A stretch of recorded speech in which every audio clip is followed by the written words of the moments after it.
Dear students, next unit का हमारा जो नेक्स्ट चैप्टर है वो है भू संचलन यानी कि पृथ्वी का संचलन, अर्थ मूवमेंट्स।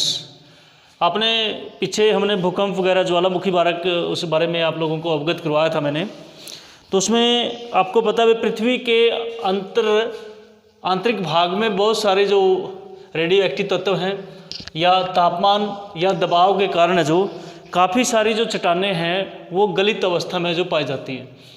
जैसे ही हमारी जो वो अवस्था है पृथ्वी के आंतरिक भाग की, जब पृथ्वी पर कोई भी मतलब गति आती है या उसकी जो प्लेट होती है, प्लेटें मतलब उसमें पहले जो भूप्रपटी होती है उसके ऊपर भाई, तो उनमें जब कभी भी संचलन होता है या कुछ भी गति आती है, उन गतियों के कारण जो काफ़ी सारे हमारे धरती के ऊपर या पृथ्वी के ऊपर है जो कई प्रकार की संरचना जो देखने को मिलती है, जिसमें सबसे बड़ी आप लोगों को देखा होगा महाद्वीप बने हैं, महासागर बने हैं, उसके बाद पर्वत, पठार, मैदान, घाटियाँ, इस प्रकार से उनका निर्माण हुआ है।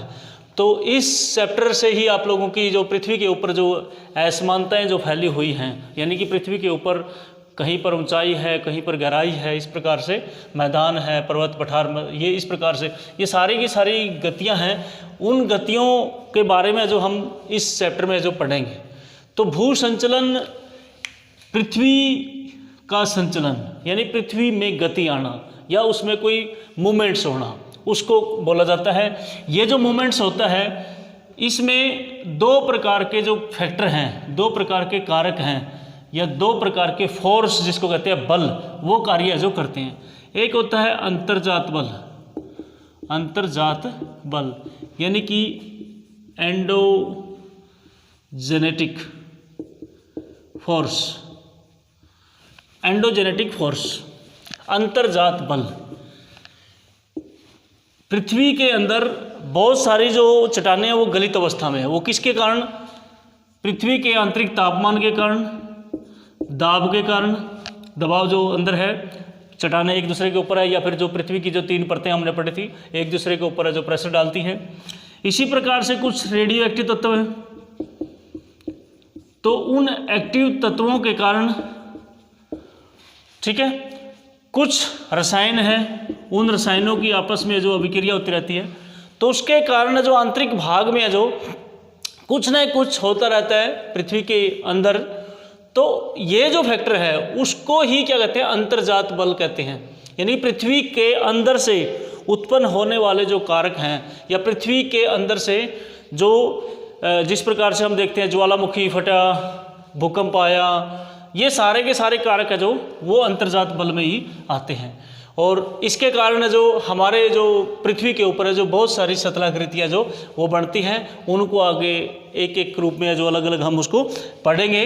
तो ये पहला प्रकार का एक सामान्य रूप से एंडोजेनेटिक फोर्स यानी कि पृथ्वी की आंतरिक गति के कारण जो संचलन आता है वो बल जो कार्य करता है वो अंतर्जात बल है जो उसको बोलते हैं। और इस अंतर्जात बल के कारण क्या क्या किसके कारण होता है ये? जैसे आंतरिक जो पृथ्वी की आंतरिक भाग का जो तापमान है, दबाव है, उसके रेडियो एक्टिव तत्व, उसके अंदर रसायन है बहुत सारे, तो वो अभिक्रिया करते रहते हैं। उनके कारण जो इस प्रकार के बल जो उत्पन्न होते हैं उसको कहते हैं हम एंडोजेनेटिक फोर्स है जो बोलते हैं।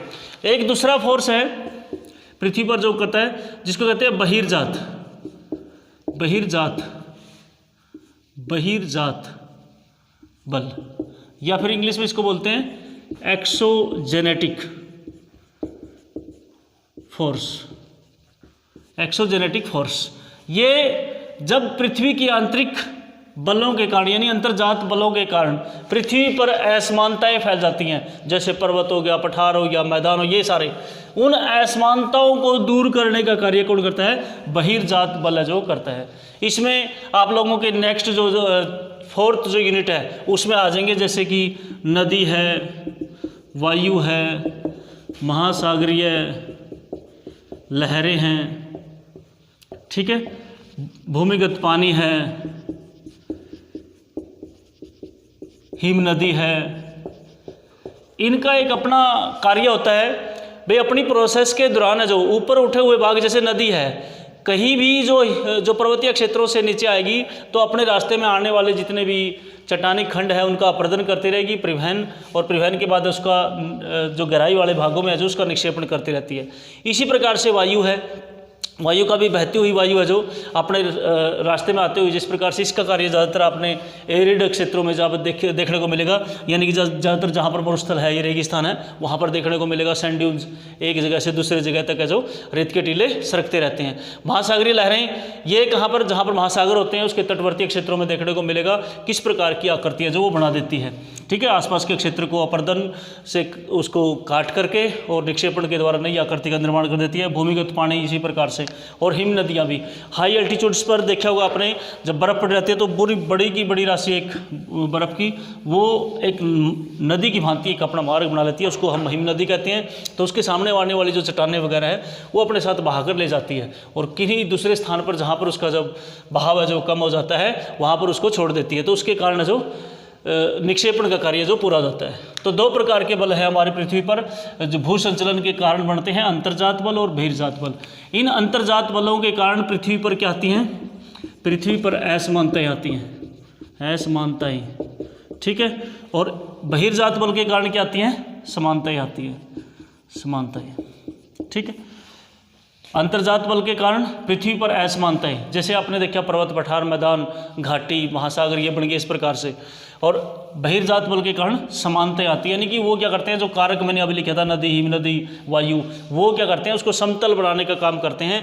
जो अंतर्जात बल के कारण जो असमानताएं हुई हैं उन असमानताओं को दूर करने का काम करते हैं। तो दो प्रकार के बल जो कार्य करते हैं, इन बलों से ही मतलब नेक्स्ट जो तीनों यूनिट है जो आप लोगों की वो पूरी होगी, और एक एक का बारे में है जो इसमें हम अलग अलग से जो पढ़ेंगे। तो सबसे पहले जो हम पढ़ेंगे आज है जो अंतर्जात बल।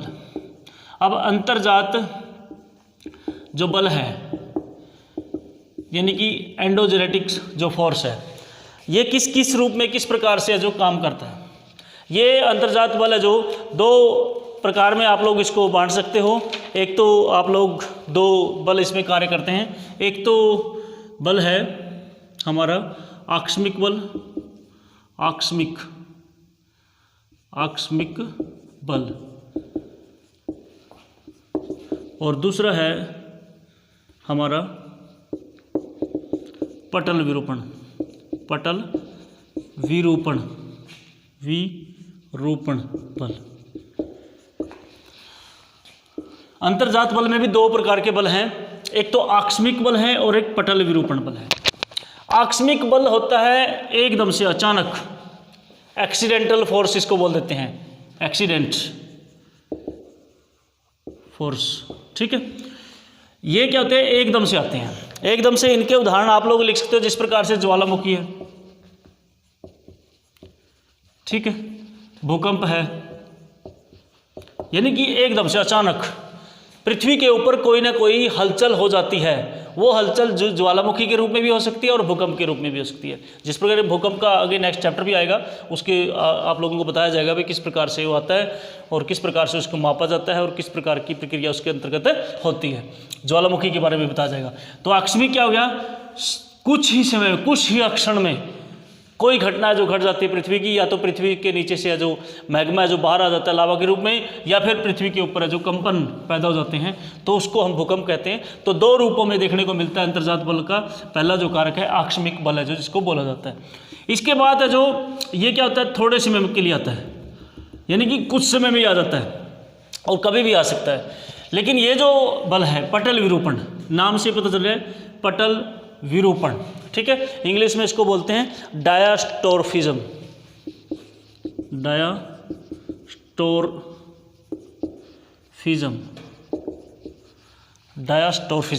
डायास्टोरफिज्म जिसको बोला जाता है। डाया मतलब पटल, स्टोरफिज्म मतलब विरूपण, उसका पटल विरूपण। पटल से संबंध क्या हो गया आप लोग, पटल कोई भी मतलब पृष्ठभूमि है उसका विरूपण, दोबारा से उसका निर्माण हो जाना, ठीक है। जैसे धरती है हमारी, तो उसमें कुछ गतियां ऐसी होती हैं, वो सामान्य गतियां हैं, धीमी गतियां हैं, सामान्य गतियां कुछ। उन गतियों के कारण पृथ्वी के ऊपर अनेक प्रकार की संरचनाएं जो देखने को मिलती है, जिस प्रकार से पर्वत, पठार, मैदान, घाटी, ठीक है, इनका जो निर्माण होता है वो किसके कारण होता है? पटल विरूपण बल के कारण होता है। आकस्मिक बल जो एक्सीडेंट, ज्वालामुखी वगैरह, भूकंप वगैरह है जो इस प्रकार से आ जाते हैं, वो आकस्मिक बल में आ गए।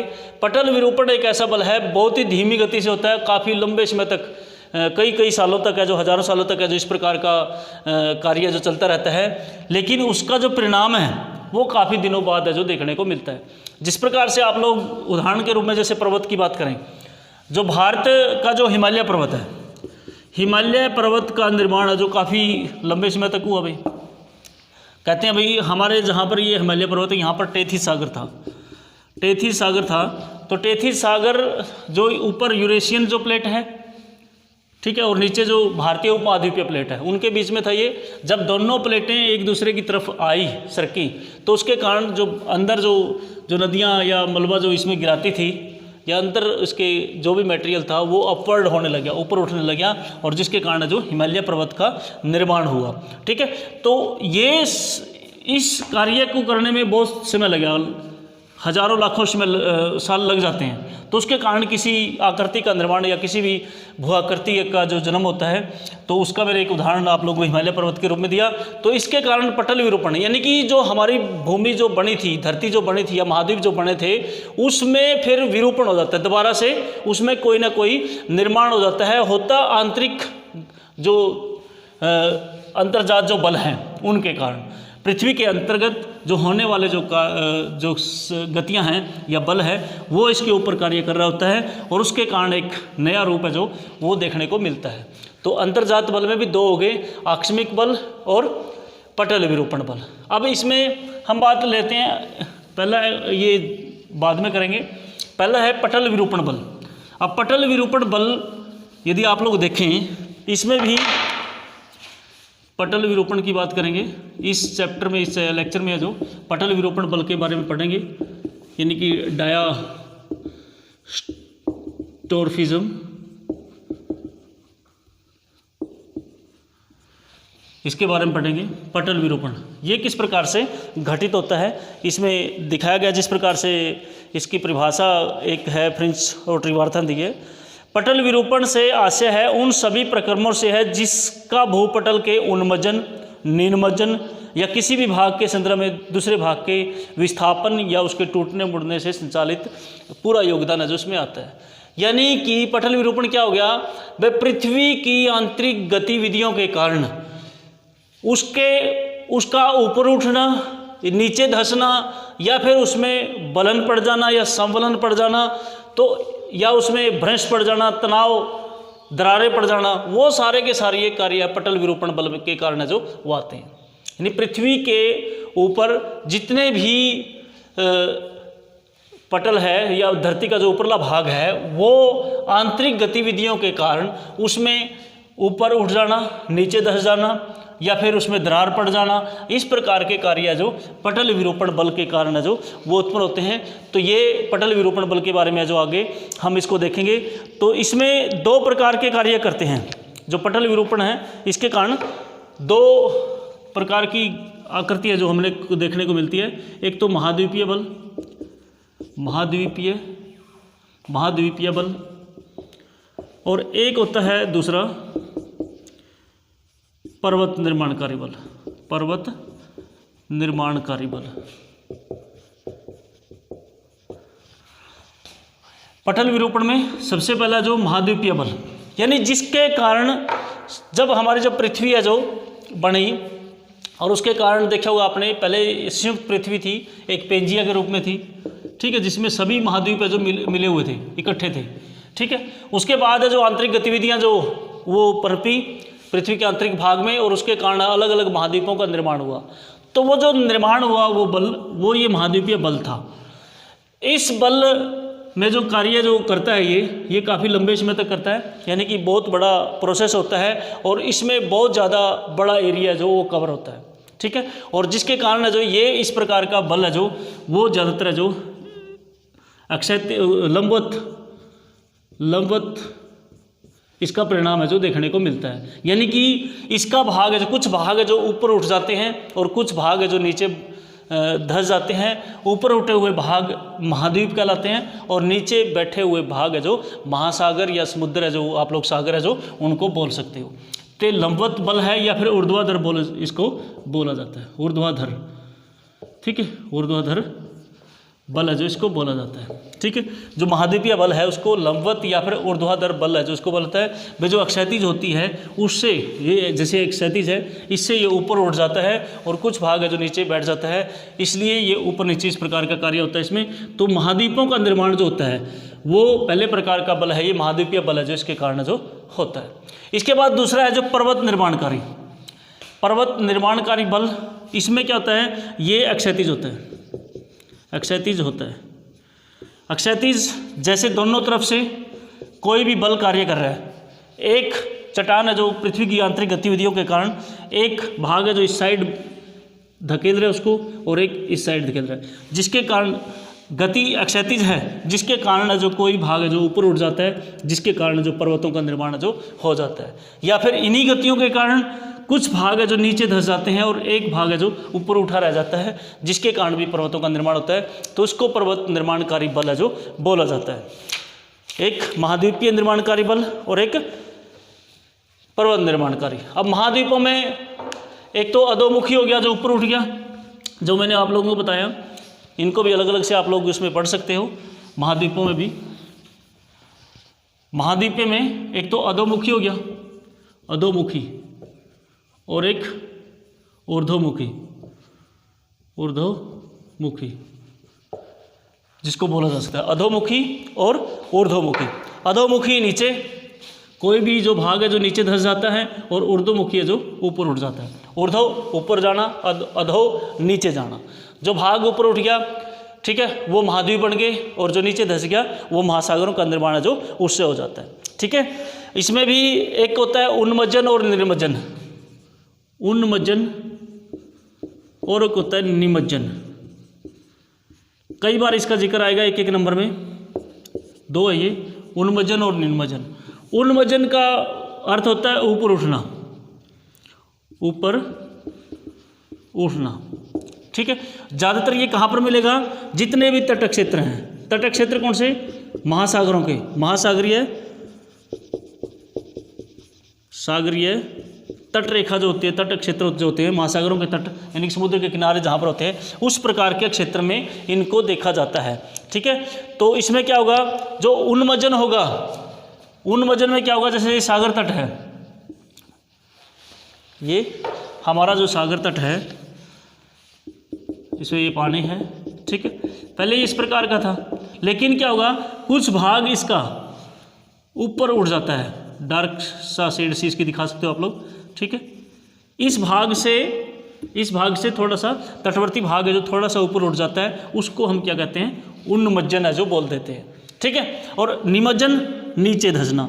अब कई बार क्या होता है, महाद्वीपीय जो भाग है जहाँ पर महासागरों के किनारे है, ये भाग है जो नीचे धंस जाता है, जिसके कारण समुद्री पानी है जो या सागरीय पानी जो और आगे चला जाता है, उसको क्या कहते हैं फिर निमज्जन। लेकिन एक भाग है जो ऊपर उठ जाता है। इसमें कई बार क्या होता है, जैसे समुद्रों में के अंदर प्रवाल द्वीप है, उनका जमाव हो जाता है, तो ये भाग क्या हो गया, ये तो भाग ऊपर उठ गया और कुछ भाग है जो नीचे रह गया, तो उसके कारण भी देखने को मिलता है। तो इस प्रकार से इसमें ये हैंगिंग वैली वगैरह जो बोला जाता है, उसमें इस प्रकार का देखने को मिलता है। या फिर उन क्षेत्रों में जैसे फ्योर्ड तट जहाँ पर पाए जाते हैं, फ्योर्ड तट जो जहाँ पर पाए जाते हैं, वहाँ पर भी इस प्रकार की एक्टिविटी निमज्जन वगैरह की देखी जाती है, क्योंकि जो हिम नदियाँ हैं बिल्कुल, या नदियाँ हैं बिल्कुल, जो तट है उसके अंतर्गत जो दरारें पड़ी हुई है उस तक जो चली जाती हैं, तो वहाँ पर इस प्रकार की स्थितियाँ जो देखने को मिलती हैं। तो महाद्वीपीय में अधोमुखी और ऊर्ध्वमुखी दो ही आते हैं। इसके बाद है जो दूसरा है जो हमारा पर्वत निर्माणकारी है। पर्वत निर्माणकारी में दो प्रकार के बल है जो वो कार्य करते हैं, एक तो कहते हैं संवलन और एक होते हैं वलन। संवलन और वलन, पर्वत निर्माणकारी बल में एक होता है संवलन और एक होता है वलन। दूसरा होता है, पहला ये और दूसरा है वलन। संवलन क्या होता है, एक बहुत बड़े क्षेत्र में काफ़ी लंबे समय तक दबाव के कारण, ठीक है, बहुत बड़े क्षेत्र में, हजारों लाखों किलोमीटर में कह सकते हो, या हजारों किलोमीटर में वर्ग से उस क्षेत्र में जब दो प्रकार की प्लेटें हैं, एक उस साइड दूसरे साइड से, दोनों विपरीत दिशा से, ठीक है, प्रेशर कर रही हैं, तो उसके कारण कुछ क्षेत्र में वलन पड़ जाते हैं, यानी कि बल पड़ जाते हैं। तो बड़ा क्षेत्र जब होगा तो उस टाइम सवलन होगा, और यदि छोटा क्षेत्र होगा तो वहाँ पर वलन है जो उसको बोला जाता है। दोनों एक जैसे हैं। सवलन में क्या होगा, बड़ा क्षेत्र है, हजारों किलोमीटर का है, वलन इसकी अपेक्षा में छोटा होता है इसी प्रकार से यदि एक चट्टान है दूसरी चट्टान को धकेल रही है, जिसके कारण उसमें इस प्रकार की बेंडिंग है जो वो पड़ जाते हैं, वलन ये वाला, इसके कारण जो इस प्रकार की स्थिति है जो देखने को मिलती है। यदि ये वलन या ये बल जिसको कहते हैं आप लोग, ये फॉल्ट्स काफ़ी बड़े एरिया में, हजारों वर्ग किलोमीटर क्षेत्र में पड़ते हैं, तो उसको वहाँ पर सवलन बोल देते हैं, और यहाँ पर इसको वलन बोल देते हैं। सवलन और वलन इसको बोला जाता है, यानी कि इसको सवलन को बोलते हैं व्रैपिंग, और इसको बोलते हैं फोल्ड्स। अब इस पे इसे आप लोग समझ भी होंगे, व्रैप होता है फिर बिल्कुल लपेटना, एक बड़ा क्षेत्र हो जाता है, फोल्ड्स मोड़ना, ठीक है। तो इस प्रकार से आप लोग इसको समझ सकते हो। समवलन में इतना ही है, इसके बारे में बताया गया, लेकिन वलन में आप लोग आगे पढ़ेंगे भाई किस प्रकार से ये होगा, इसमें आगे हम देखेंगे, इसमें बताऊंगा मैं आप लोगों को भाई वलन क्या क्या होता है। इसके कुछ वलन फोल्ड्स इसको बोलते हैं। इसको आगे पढ़ने से पहले थोड़ा सा मैं कुछ इसकी शब्दावली जो बताना चाहूँगा। जैसे एक तो ये है, एक ये है, इसको बोलते हैं अपनति, और इसको कहते हैं अभिनति, ठीक है।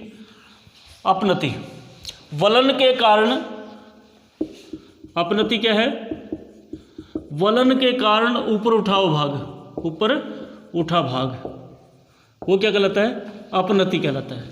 और वलन के कारण जो नीचे, अभिनति, वलन के कारण नीचे धसा भाग, नीचे वाला भाग, चित्र में मैंने आप लोगों को दिखा दिया, ये वाला, ये जो भाग है ये कौन सा है, अभिनति है, और जो ऊपर उठा हुआ भाग है ये अपनति है जो बोलते हैं। अप मतलब ऊपर, अभि मतलब नीचे धसने वाला भाग अभिनति, और ऊपर उठने वाला भाग है जो अपनति है जो बोला जाता है। तो इस शब्दावली को कई बार है जो आपके काम आएगा ये।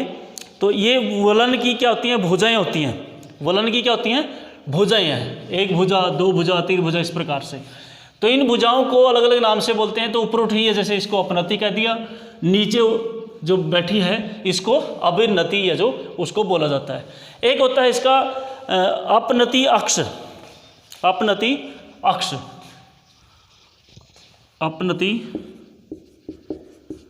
अपनति और अभिनति को जाने आपने, ऊपर उठा भाग अपनति, नीचे बैठा अभिनति।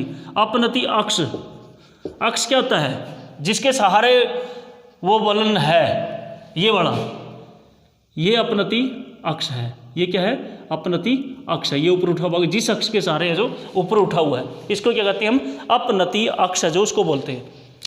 जिस प्रकार से ये आप लोग इसमें फोल्ड्स में देखते हैं, ये वाला भाग है जो ऊपर उठा हुआ है, तो किसके सहारे उठे, तो ये जो भाग है ये अपनति अक्ष है जो, ये इसको बोलते हैं अपनति अक्ष, इसको बोला जाता है अपनति अक्ष, ठीक है। जिसके ऊपर ये खड़ा है बिल्कुल, ठीक है। ये जिस प्रकार से मैंने आप लोगों को बताया, इस प्रकार से ये वाला जो भाग जो खड़ा है इसको अपनति अक्ष है जो बोला जाता है, ठीक है। इसी प्रकार से नेक्स्ट है जो आप लोग इसको बोलते हैं अभिनति अक्ष भी बोल सकते हो। अभिनति अक्ष किसको बोलेंगे, ये भी आप लोगों को ध्यान में आ जाएगा। ये वाला, ये जो वाला है, इसको तो पूरे के तो अभिनति बोल देते हैं और पूरे को अपनति, लेकिन जिसके सहारे ये उभार हुआ है, ये नीचे धसा हुआ है, उसको क्या कहते हैं, अवनति अक्ष जो बोलते हैं। यदि ऊपर की तरफ है तो अपनति अक्ष हो जाएगा, और नीचे की तरफ है तो अभिनति अक्ष इसको बोला जाता है। एक होता है अक्षीय तल, अक्ष तल। अब दो ये हैं, एक अभिनति है और एक अभिनति, ये वाला, इस प्रकार से। तो इनके दोनों का, यदि दोनों अभिनति हैं, मान लिया मैंने एक और थोड़ा सा इसको बढ़ा देता हूं मैं,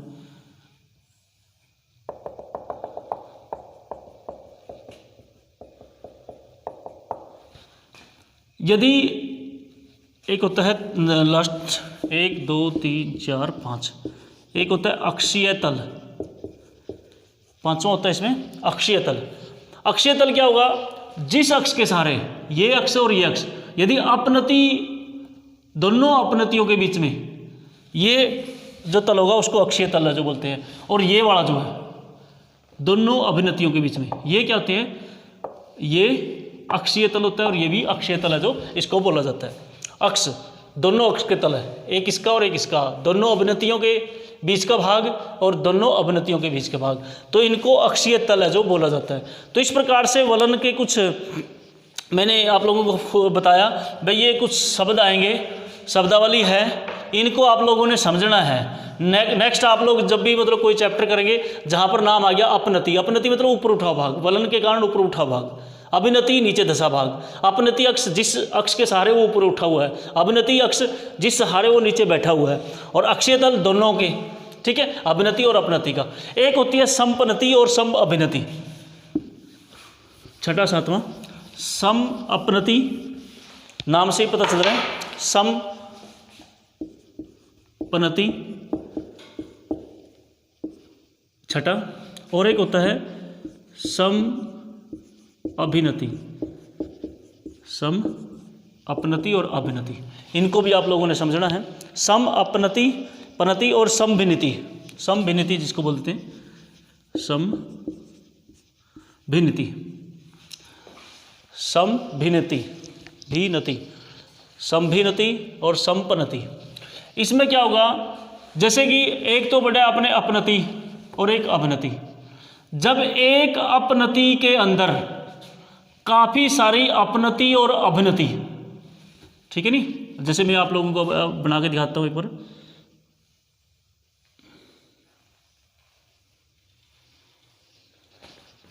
ठीक है,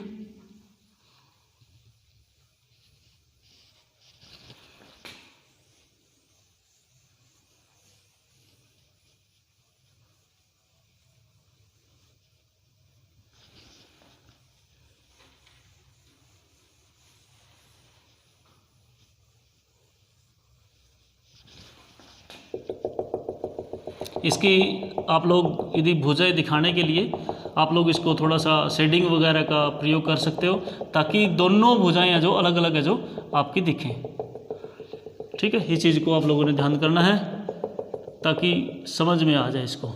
थोड़ी सी इसकी डार्क, इसमें थोड़ा सा डिजाइन है जो आप लोग अलग कर देंगे, ताकि दोनों है जो अलग अलग से है जो वो दिखे, ये ध्यान आप लोगों ने रखना है। ये जितने भी आप लोग आगे डायग्राम बहुत आएंगे, फिजिकल ज्योग्राफी में बहुत सारे हैं, जो डायग्राम आप लोग बनाओगे तो आपके क्वेश्चन का अलग ही मतलब प्रभाव है जो एग्जामिनर के ऊपर है जो वो पड़ेगा, और अच्छे मार्क्स है जो आएंगे।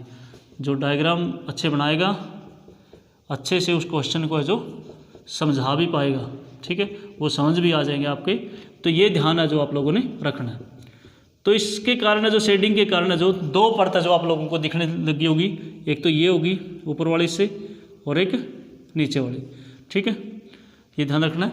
तो मैं बता रहा था समपनति, एक अपनति के अंदर ये जो अपनति थी, देखो ऊपर उठा हुआ भाग है, ये ऊपर उठा हुआ भाग है, ये नीचे धसा भाग है।